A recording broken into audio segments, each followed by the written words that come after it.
ترى تعرف ايه اطول تمثال في العالم؟ تعال اقولك. اطول تمثال في العالم هو تمثال الوحدة في الهند، وتم تشييده يوم 31 اكتوبر 2018، وارتفاعه حوالي 182 متر، وطول قاعدته حوالي 60 متر.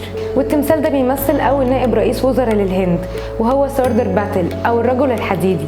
طب عمل ايه النائب ده عشان يتعمله تمثال بالحجم ده؟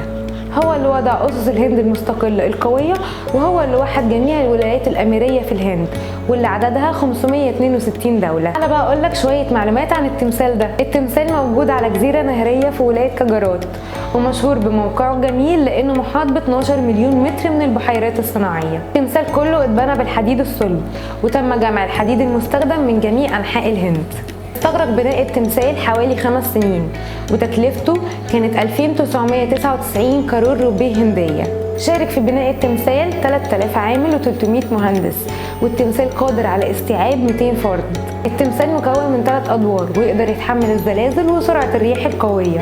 والتمثال يحتوي على معرض بيضم 2000 صورة و40,000 وثيقة. قول لنا بقى، كنت تعرف حاجة عن التمثال ده؟